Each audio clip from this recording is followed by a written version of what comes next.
This sound card could be very interesting for us in the retro PC community. It has a PCI Express interface, very interesting. The datasheet of the audio chip on here sounds very promising. EAX, A3D is mentioned, as well as Sound Blaster Pro and FM synthesis. With PCI Express, we can use this with more modern mainboards that might not have a PCI slot anymore, or maybe just a single one and you want to use a graphics card for that one. This sound card is also very affordable. It should cost you less than $10 and it's available on online platforms like eBay or AliExpress. Here we have the card close up, the C-Media audio chip right here, and this is the C-Media PCI Express to PCI bridge. Very straightforward looking card, not much going on. There's a CD audio header here, and I have seen low profile versions of this card, so you can remove the bracket here, get a low profile bracket. If you don't have one, there might be an option to 3D print one, and this opens the door to using small form factor Core 2 machines for Windows 98 retro gaming projects, which is pretty cool. We have a bunch of ports at the back. The green one is the main audio out or headphone. Then we've got a line in as well as microphone in, and then 2 more ports for surround speakers. So on paper it looks amazing. Direct Sound 3D support, A3D, it mentions EAX, also compatibility with Sound Blaster Pro, Sound Blaster 16 even, FM. So yeah, they're setting the expectations quite high. The other chip on the sound card is the ASM1083, which is a PCI Express to PCI bridge. So yeah, basically the audio chip is for the PCI interface and they're using a bridge chip to convert it to PCI Express. As simple as that. The failure rate seems to be quite high. In total, I bought 4 sound cards with the C-Media audio chip, 2 based on PCI Express and 2 based on PCI. This one here, had a weird issue. This stereo was reversed, very strange, but this one seems to be working fine. And then on the PCI cards, this one has really heavy static and distortion going on. So basically it's broken, but this one here worked perfectly fine. So that's a failure rate of 50%, which is pretty bad. I know it's a very small sample size, but I recommend if you buy such cheap sound cards, buy a couple of models from different sellers just to be sure you're getting one that's actually working.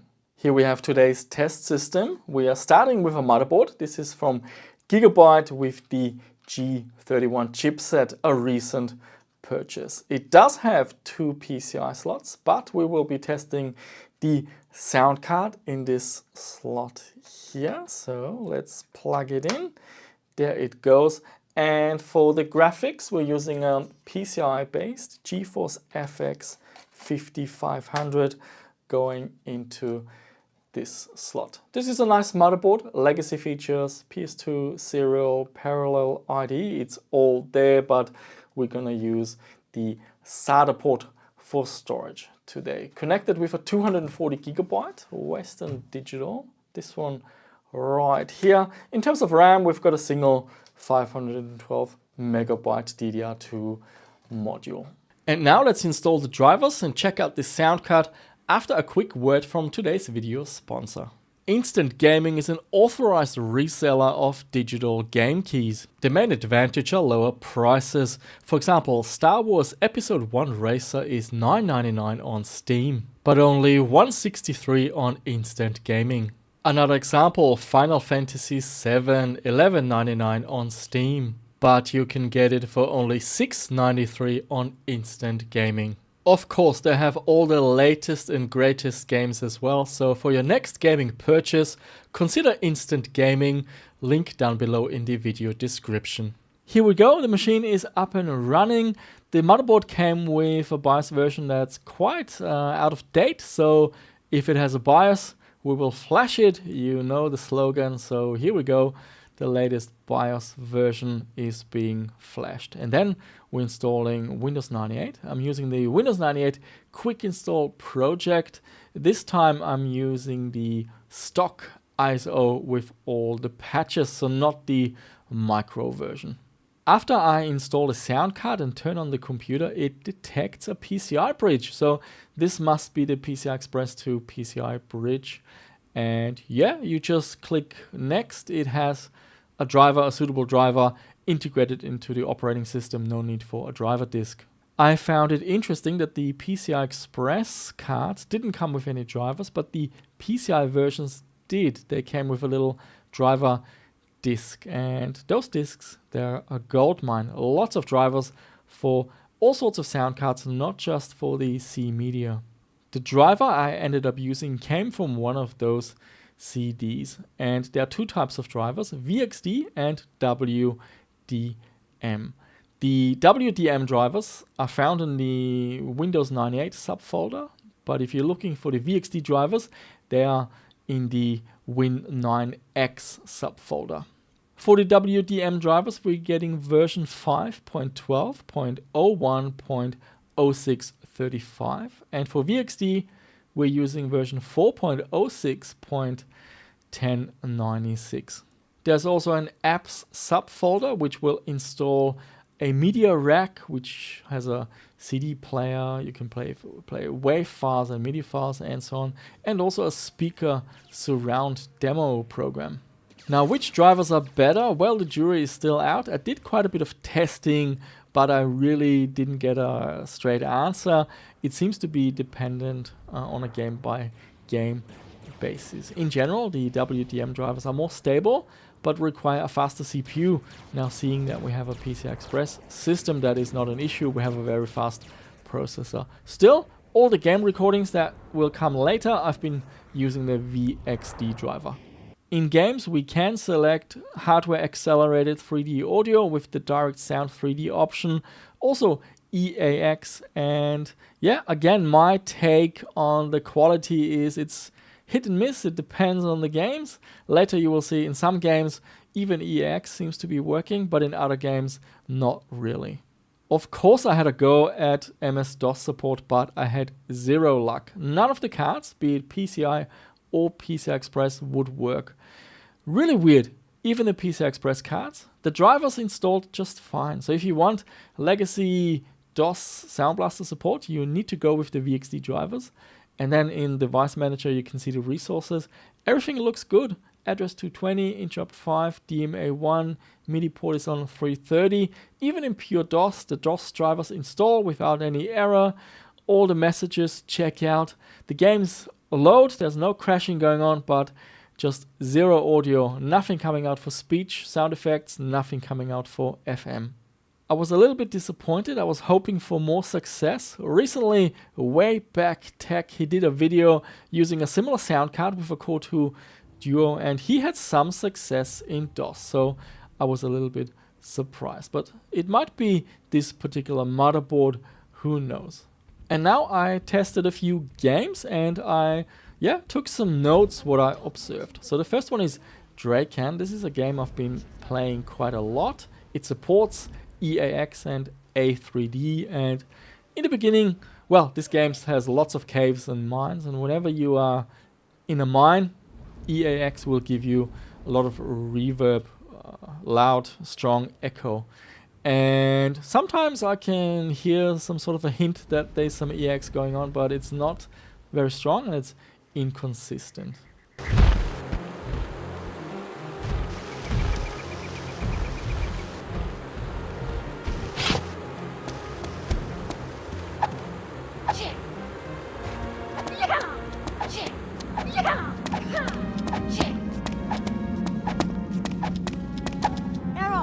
Next up is Descent 3. This is also a game I recently played with an Audio-G 2 ZS, so I have a good comparison fresh in my mind.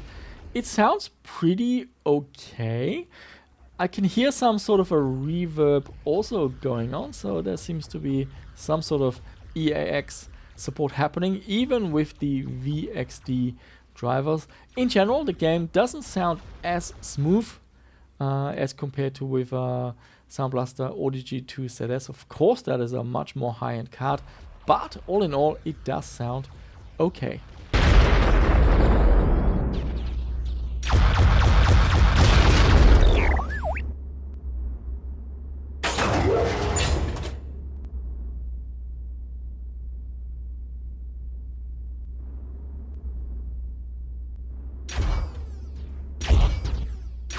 In Thief Gold, I definitely noticed broken EAX and broken hardware acceleration. There was, right in the beginning, some sound would just phase in and out. So here I disabled EAX and I turned off hardware acceleration in the settings, and then the audio was working fine.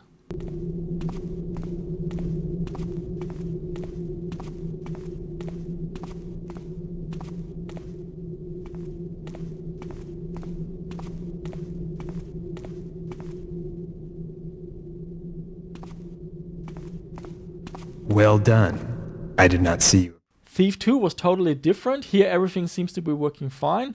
EAX active, I can hear reverb going on, and it sounds rather nice.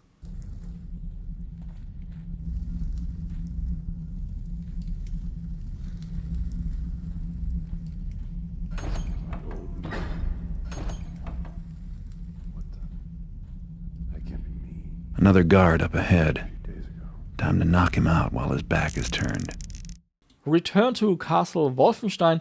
I don't think this game supports any EAX technology. There's an option in the game to change the sample rate. The highest it can support is 22 kilohertz. So I think this might just use software rendered audio. Either way, it sounds okay. Nothing negative to report. Ah, there you are.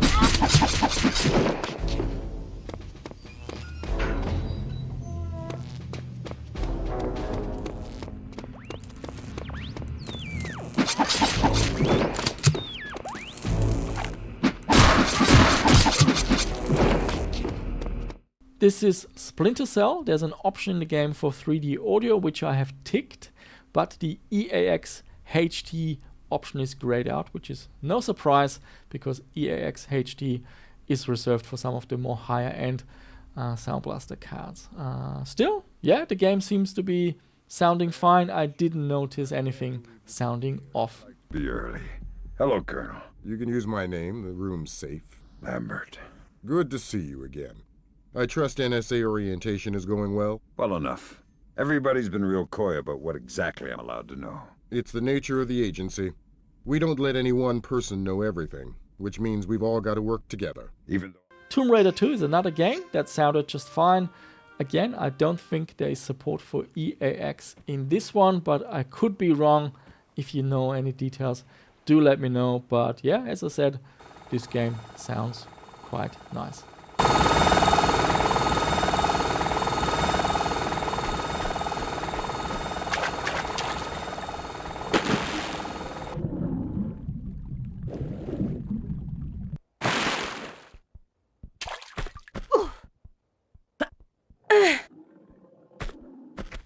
Insane is next, a fun racing game, and here again no problems to report. I'm not sure if this game does support EAX, but yeah, no negative issues that stood out.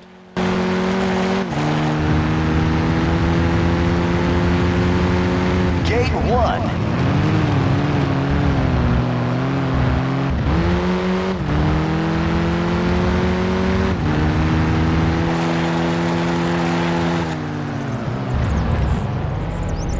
Here we have free space. This sounds really lovely.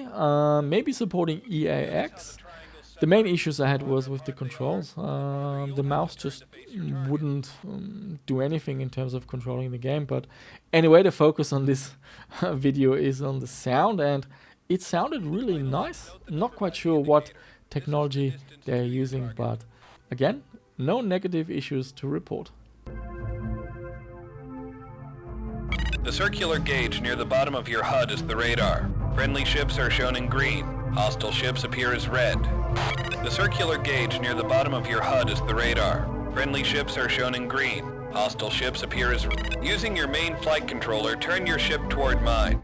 Incoming is next, a lovely game, and here we have some issues. The sounds, it just sounds a little bit off, some of the effects when you shoot the main cannon.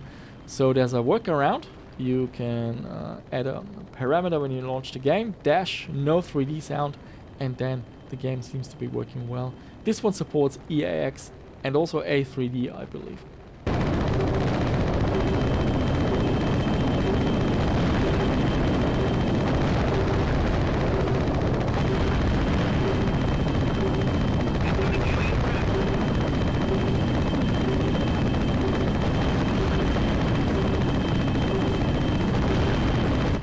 And the last game I checked out is MDK2.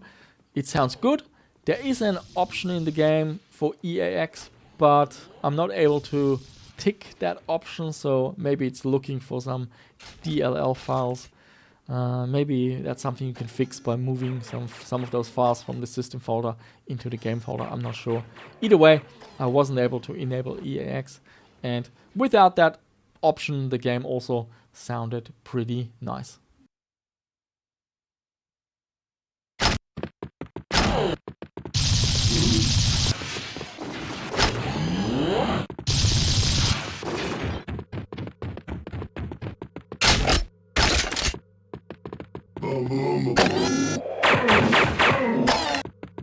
So guys, what is the verdict? The datasheet of the C-Media audio processor looked very promising. All sorts of bold claims, EAX, A3D, DOS compatibility, even Sound Blaster 16, you wouldn't believe it. But reality is with the PCI Express to PCI conversion, maybe that's the reason why in MS-DOS I just wouldn't have any success. I tried 4 different sound cards and not a single sound came out in DOS, despite the drivers initializing perfectly fine and all the resources checking out. If you have any idea of what's going on, please share your thoughts down below.